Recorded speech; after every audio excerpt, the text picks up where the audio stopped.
শুরু করব জল নির্গম প্রণালী। কাকে বলে জল নির্গম প্রণালী? জল নির্গম মানে হচ্ছে জল নির্গমন ঘটছে। কার মাধ্যমে জলের নির্গমন ঘটে? আমাদের ভূপৃষ্ঠে প্রধানত নদীর মাধ্যমে, তাই তো। নদীর মাধ্যমে এক জায়গার জল কোথায় গিয়ে পড়ছে? সব সমুদ্রে গিয়ে পড়ছে। আমাদের ভূপৃষ্ঠের ওপর বিভিন্ন জল, যেখানেরই জল বল সব জল কিন্তু বিভিন্ন মাধ্যমে গিয়ে নদীতে পতিত হয়, সেই নদী থেকে আবার সেটা সমুদ্রে গিয়ে পতিত হয়। তো বলছে সেটাই যে আমাদের ভূপৃষ্ঠের যে ভূপ্রকৃতি, জলবায়ু এবং ভূতাত্ত্বিক গঠন অনুসারে কোনো নদী অববাহিকায় একটি নদী গোষ্ঠীর অন্তর্গত প্রধানত সমস্ত নদী, উপনদী, শাখা নদী মিলিতভাবে যে একটা জ্যামিতিক নকশা তৈরি করে বা যে জ্যামিতিক আকার তৈরি করে তাকেই বলা হয় নদী নকশা বা জলনির্গম প্রণালী। ভালো করে যে এটা একটা নদী, ঠিক আছে। বলছে এটা একটা নদী অববাহিকা, কোনো একটা নদী যতটা অঞ্চল জুড়ে থাকে, তো এই নদীটার এই সমস্ত উপনদী, শাখা নদী, সমস্ত বা উপনদী যেগুলো থাকে, সেই সমস্ত কিছু একসাথে মিলিত হয়ে যে একটা জ্যামিতিক আকার গঠন করে বা যে একটা নকশা তৈরি করছে, সেই নকশাটাকেই বলা হচ্ছে কি? জল নির্গম প্রণালী। বোঝা গেল? এই জলনির্গম প্রণালী আবার কতগুলো বিভিন্ন, যেমন এখানে একটা ভালো করে বুঝতে পারবি জলনির্গম প্রণালী। দেখ, এই যে গঙ্গা নদী প্রবাহিত হয়েছে, গঙ্গার যে বিভিন্ন উপনদী, বিভিন্ন শাখা নদী এসে মিলিত হয়েছে, এবং প্রত্যেকটা নদীর, ঠিক আছে, তো কোনো একটা নদী অববাহিকায় কোনো একটা নদী গোষ্ঠীর উপনদী, শাখা নদী, এই সমস্ত কিছু প্রশাখা নদী, উপনদী, এই সমস্ত কিছু মিলিত হয়ে যে নকশা তৈরি করে, সেই নকশাটাকে, যেমন এখানে দেখ একটা গাছের ডালের মতো নকশা তৈরি হয়েছে, যে এই যে সিন্ধু নদে এসে মিশছে, শতদ্রু, ইরাবতী, চন্দ্রভাগা, বিতস্তা, বিপাশা, এই নদীগুলো এসে মিলিত হচ্ছে এই জায়গায়, এমন একটা নকশা তৈরি হয়েছে। এগুলোই হচ্ছে কি? জল নির্গম প্রণালী। এই জল নির্গম প্রণালীর নিয়ন্ত্রকগুলো কী কী? প্রধান হচ্ছে যে ভূমির প্রারম্ভিক ঢাল। আমরা আগেই দেখলাম যে ভূমির প্রাথমিক ঢালকে অনুসরণ করি পর্যন্ত নদী প্রবাহিত হয়, তাই ভূমির প্রাথমিক ঢাল হচ্ছে একটা গুরুত্বপূর্ণ নিয়ন্ত্রক। শিলার বিন্যাস, অর্থাৎ শিলাটা উলম্বভাবে বিন্যস্ত থাকে না অনুভূমিকভাবে বিন্যস্ত থাকে না তির্যকভাবে বিন্যস্ত থাকে, তার উপর কিন্তু এই জলনির্গম প্রণালী নির্ভর করে বা জলনির্গম প্রণালীর ওপর প্রভাব ফেলে। শিলার কাঠিন্যের তারতম্য, শিলাটা কেমন হয়, কঠিন হয় বা নরম হয়, এটা আমরা পরবর্তীকালে এরপরে যত পড়ব বিভিন্ন ধরনের জলনির্গম প্রণালী, সেখানে আমরা এটা আরও ভালোভাবে জানতে পারবো। যে যেমন কঠিন এবং কোমল শিলা যদি পাশাপাশি অবস্থান করে, তখন কঠিন শিলাকে এড়িয়ে কোমল শিলার উপর দিয়ে সাধারণত নদী প্রবাহিত হতে চায়, দিয়ে সাধারণত অঙ্গুরীয় আকৃতির জলনির্গম প্রণালী বা চাকরিরূপী জলনির্গম প্রণালী, এই সমস্ত প্রণালী তৈরি করে। তারপর হচ্ছে ভূগাঠনিক নিয়ন্ত্রণ, যে সেটা পর্বত, মালভূমি, সমভূমি, মরুভূমি না কোনো উপত্যকা অঞ্চল, তার উপর নির্ভর করে কিন্তু জলনির্গম প্রণালী নির্ভর করে। পার্বত্য অঞ্চলে এক ধরনের জলনির্গম প্রণালী গড়ে ওঠে, সমভূমি অঞ্চলে এক ধরনের, মালভূমি অঞ্চলে আর এক ধরনের। তাই ভূগাঠনিক যে অঞ্চল, সেটা কোন অঞ্চলের অন্তর্গত, তার উপর নির্ভর করে কিন্তু জলনির্গম প্রণালী কেমন হবে সেটা নির্ভর করে। এবার হচ্ছে ফাটল ও চ্যুতির অবস্থান। ফাটল ও চ্যুতির অবস্থানের উপরও কী করে? জলনির্গম প্রণালী নির্ভর করে, ঠিক আছে। যে ভূপৃষ্ঠে কোনো স্থান যদি ফাটল ও চ্যুতি অধিষ্ঠিত হয়, তাহলে সেখানে সাধারণত আয়তকার জলনির্গম প্রণালী বা কৌণিক জলনির্গম প্রণালী দেখতে পাওয়া যায়। এছাড়াও আরেকটা যে গুরুত্বপূর্ণ প্রণালীর নিয়ন্ত্রক, সেটা হচ্ছে জলবায়ু, ঠিক আছে। এটা জলবায়ু হবে একটা গুরুত্বপূর্ণ নিয়ন্ত্রক। হ্যাঁ, যে জলবায়ু সাধারণত ওই অববাহিকা অঞ্চলটি আর্দ্র অঞ্চলের অন্তর্গত না শুষ্ক অঞ্চলের অন্তর্গত, তার উপর নির্ভর করেও জলনির্গম প্রণালী নির্ভর করবে। এবার আসবে জলনির্গম প্রণালীর বিভিন্ন শ্রেণীবিভাগ। প্রথম যে শ্রেণীবিভাগের মধ্যে প্রথম হচ্ছে বৃক্ষরূপী জলনির্গম প্রণালী। পৃথিবীতে সবথেকে বেশি যে জলনির্গম প্রণালী দেখতে পাওয়া যায়, সেটা হচ্ছে বৃক্ষরূপী জলনির্গম প্রণালী। কাকে বলে বৃক্ষরূপী জলনির্গম প্রণালী? বা এটাকে ইংরেজিতে বলা হয় ডেনড্রাইটিক। ডেনড্রাইটিক কথাটা এসছে ইংরাজি একটা শব্দ, গ্রিক শব্দ তোর ডেনড্রন। ডেনড্রন শব্দের অর্থ হচ্ছে বৃক্ষের মতো। তো বৃক্ষের মতো যে সমস্ত জলনির্গম প্রণালী, তাকে বলা হচ্ছে বৃক্ষরূপী জলনির্গম প্রণালী। অর্থাৎ কি না, ভূপৃষ্ঠের ওপর কোনো একটা নদী গোষ্ঠীর অন্তর্গত কোনো একটা নদীর উপনদী, শাখা নদী, উপনদী, প্রশাখা নদী প্রভৃতি একসাথে মিলিত হয়ে যে, যদি সেটি বৃক্ষের মতো, বৃক্ষের যে শাখা প্রশাখা যেমন চারদিকে ছড়িয়ে যায়, সেরকম যে জলনির্গম প্রণালী গড়ে তোলে, তাকে বলা হচ্ছে বৃক্ষরূপী জলনির্গম প্রণালী, ঠিক আছে। তো সাধারণত মূল যে বৈশিষ্ট্যটা কখন গড়ে ওঠে, সাধারণত প্রধান নদীর সাথে উপনদী এবং শাখা নদীগুলি যদি 70 ডিগ্রি কোণে মিলিত হয়, কত 70 ডিগ্রি কোণে, বা এটাকে বলা হচ্ছে সূক্ষ্ম কোণ,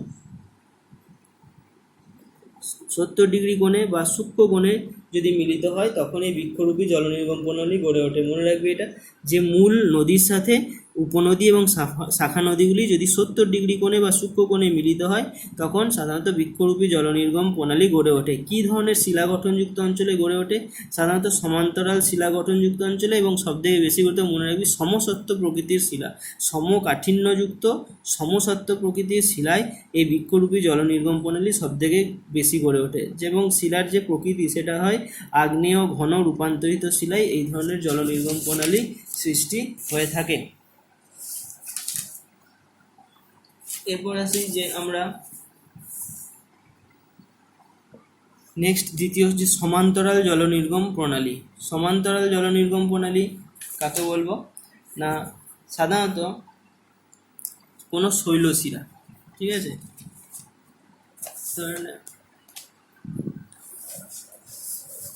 এইটা হচ্ছে একটা শৈলশিরা, একটা দিক আমি দেখাচ্ছি, বা এটাকে যদি আমি এইভাবে দেখাই,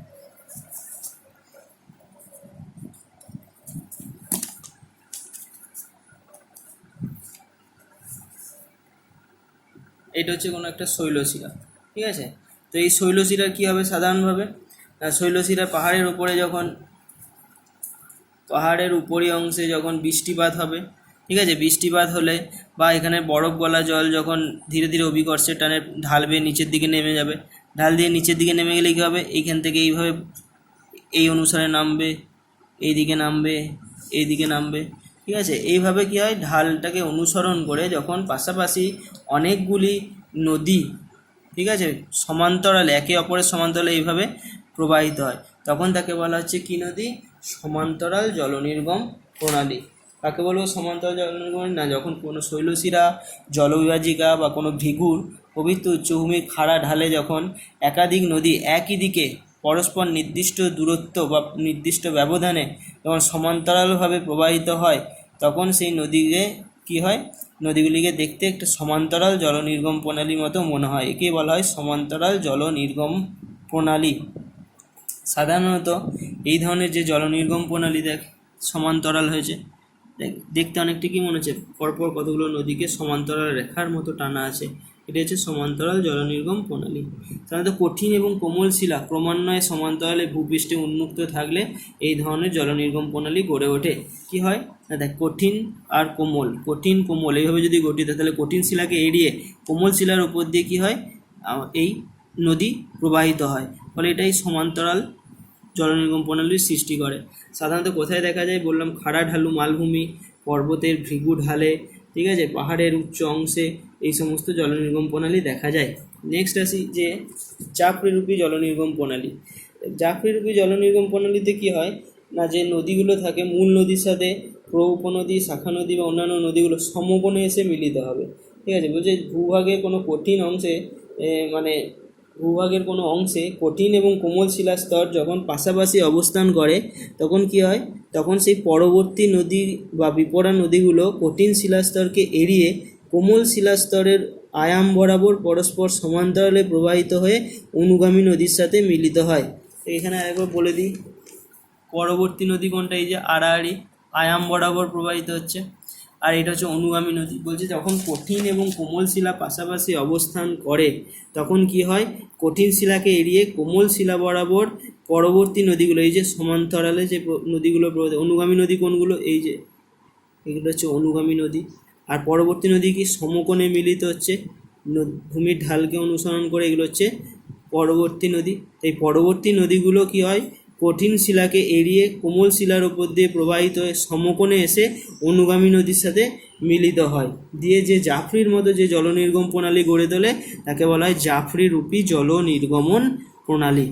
বোঝা গেল কি বললাম, ভূভাগের কঠিন এবং কোমল শিলা পাশাপাশি অবস্থান করলে পরবর্তী নদী কোনগুলো, পরবর্তী নদী যেগুলো অনুগামী নদীর সাথে সমকোণে থাকে, এই যে সমকোণে এসে মিশছে, এগুলো হচ্ছে অনুগামী নদী, লম্বা প্রবাহিত হচ্ছে এগুলো অনুগামী নদী, এর সাথে পরবর্তী নদীগুলো এগুলো কী হচ্ছে সমকোণে এসে কঠিন শিলাস্তরকে এড়িয়ে কোমল শিলাস্তরের উপর দিয়ে কি হয় এসে পরস্পর সমান্তরালে প্রবাহিত হয়ে অনুগামী নদীর সাথে এসে মিলিত হয়েছে।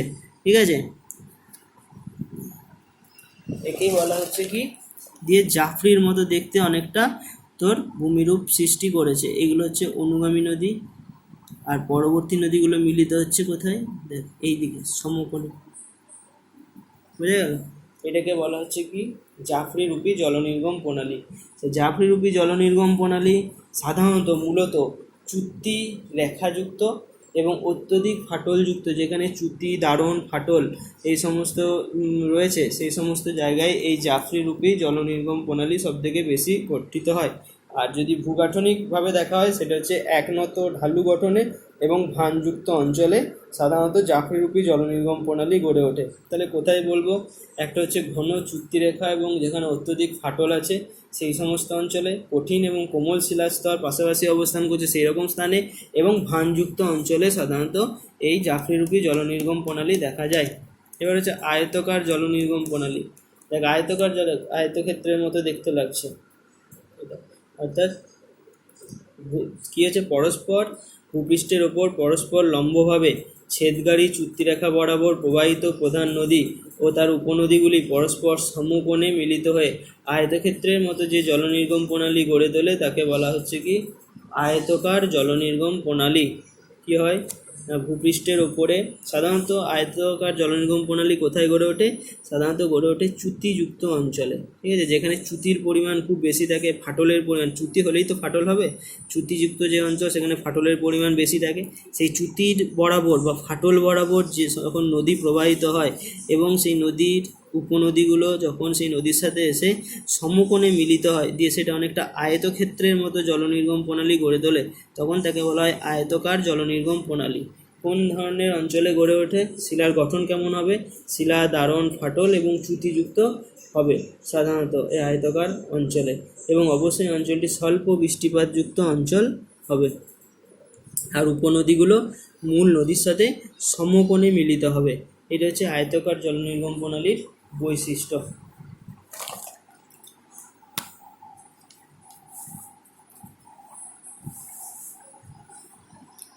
এখানে যদি না বুঝতে আরেকবার বলে দিই যে এখানে যেগুলো রয়েছে এগুলো দেখ প্রত্যেকটা চ্যুতি, এটা চ্যুতি। ঠিক আছে, সেই চ্যুতি এবং ফাটল, সেই চ্যুতি এবং ফাটল বরাবর যখন নদী প্রবাহিত হয় এবং সেই নদীর সাথে যখন ও কী হয় না উপনদীগুলো এসে এই নদীর সাথে সমকোণে মিলিত হয় তখন তা আয়তকার রূপ নেয়। এই ধরনের জলনির্গম প্রণালীকে বলা হচ্ছে আয়তকার জলনির্গম প্রণালী। এবার আসি মোস্ট গুরুত্বপূর্ণ আর একটা জলনির্গম প্রণালী, সেটা হচ্ছে কেন্দ্রমুখী জলনির্গম প্রণালী। কেন্দ্রমুখী অর্থাৎ যে সমস্ত জলনির্গম প্রণালী কেন্দ্রের দিকে হয়, সমস্ত নদীগুলো কেন্দ্র অভিমুখে থাকে তখন তাকে বলা হচ্ছে কেন্দ্রমুখী জলনির্গম প্রণালী।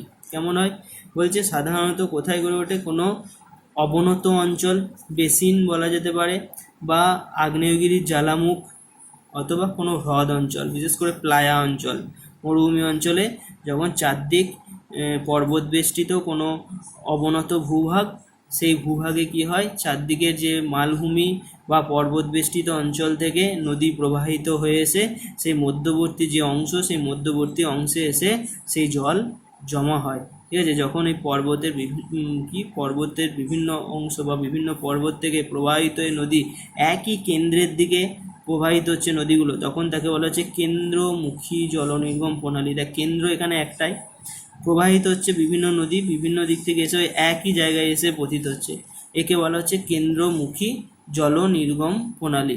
কোনো অবনমিত স্থান বা মৃত আগ্নেয়গিরির জ্বালামুখ বা পার্শ্ববর্তী উঁচু অঞ্চল থেকে কী হয় দ্রুতগামী যে অনিত্যবহ প্রকৃতির নদী বিভিন্ন দিক থেকে কেন্দ্রের মধ্যবর্তী অঞ্চলে এসে মিলিত হয়, তখন তাকে বলা হয় কেন্দ্রমুখী নদী। এই নদী মানে এই ধরনের কেন্দ্রমুখী নদীর ফলেই সাধারণত মরুভূমি অঞ্চলে প্লায়া হ্রদগুলোর সৃষ্টি হয়।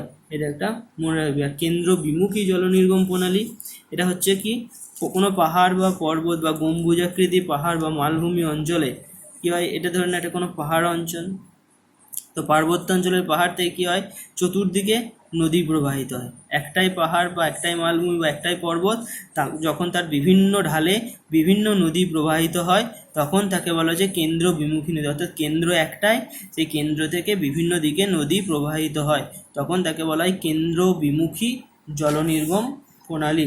ঠিক আছে, এই ধরনের সাধারণত ব্যবচ্ছিন্ন মালভূমির সৃষ্টি হয়ে থাকে, বা সাধারণত যে পর্বত বা পাহাড় সেখানে বহু ভাগে, নদী দ্বারা বহু ভাগে সেই যে ভূমিরূপটি ভাগ হয়ে যায় এই জলনির্গম প্রণালীর প্রভাবে।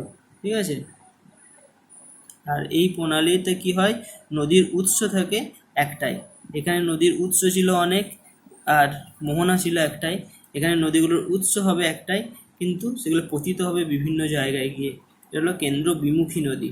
সবার শেষে আসি অঙ্গুরীয়াকৃতির নদী। অঙ্গুরাকৃতির নদী কী হয় না, কোনো গম্বুজাকৃতির পাহাড় বা মালভূমি অঞ্চলে যদি কঠিন এবং কোমল শিলা পর্যায়ক্রমে গঠিত থাকে। ঠিক আছে, এটা ধরনের একটা গম্বুজাকৃতির পাহাড়।